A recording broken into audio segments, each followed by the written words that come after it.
बोलिए।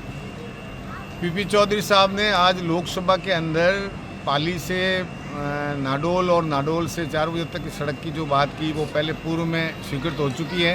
गडकरी साहब ने उस सड़क को सीमेंटेड पुल बनाकर पहाड़ का वन्य जीवन को ख़त्म नहीं करने की बात करके उन्होंने ऐसी घोषणा कर दी है और उन्होंने की तो अच्छी बात है, लेकिन मैं गडकरी साहब से तो मैं आग्रह करूँगा ही करूँगा कि वो इसको तत्काल करें। लेकिन पीपी चौधरी साहब से मेरा निवेदन है कि आप अब लोकसभा के अंदर इतने वर्षों के बाद में भी रेल के लिए कभी आवाज़ नहीं उठाई पाली वालों के लिए। आप पाली के लोकसभा का प्रतिनिधित्व करते हैं और पाली की जनता आप पे पूरा विश्वास करती है, लेकिन पाली की जनता को आप मूर्ख समझते हो।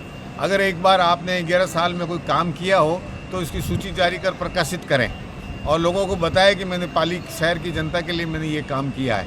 खाली आप अब औपचारिकता कर रहे हो। जब बारिश का समय आने लग गया है, आज मार्च ख़त्म हो गया, अप्रैल मई और जून के अंदर बारिश आ जाएगी।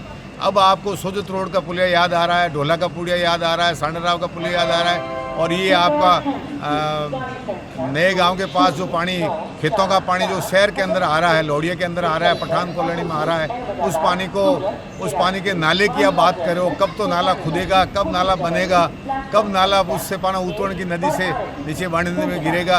इस तरह की बचकानी बातें हैं और इस तरह से भ्रमित करने, जनता को भ्रमित करने की बातें से लोकसभा में कुछ नहीं होगा।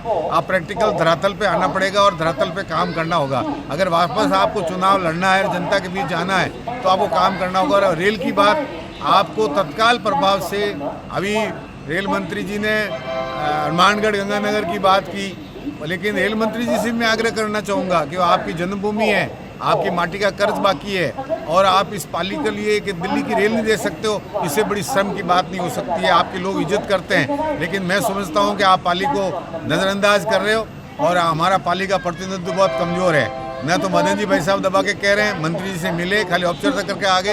ज्ञापन तो छोटे से छोटा आदमी कलेक्टर को ज्ञापन देता है, छोटे से छोटा आदमी प्रधानमंत्री को ज्ञापन देता है, छोटे से छोटा आदमी राष्ट्रपति को ज्ञापन देता है। ज्ञापन देने से किसी की समस्या और लोगों को मूर्ख नहीं बनाया जा सकता है। इसलिए आप तत्काल प्रभाव से मंत्री जी से ऑर्डर लीजिए कि ये रेल चाहे जालौर से चालू करें, चाहे भगत की कोठी से चालू करें, चाहे जोधपुर से चालू करें, चाहे बीकानेर से चालू करें, ये रेल जोधपुर से, पाली से होते हुए दिल्ली के लिए रेल चालू करें, तब लाके लोगों को आराम मिलेगा। और बाकी जन समस्या, बहुत सारी पाली की जन समस्या है। पिछले 2 साल में नगर परिषद में 1 पैसा नहीं मिला है, सड़कें टूटी हुई पड़ी है, सीवरेज की बड़ी भयंकर समस्या है और सिर्फ एक एमएलए फंड, भीमराज भाटी का एमएलए फंड से सरकार का काम चल रहा है। इसलिए मेरी मांग है कि आप अपनी जिम्मेदारी निभावें और जनता का काम करें, यही आप मेरी मांग है। मैं मदन सिंह जागरवाल, भारतीय किसान यूनियन टिकैत का जिलाध्यक्ष और राजीव गांधी पंचायती राज का जिलाध्यक्ष, मदन सिंह जागरवाल।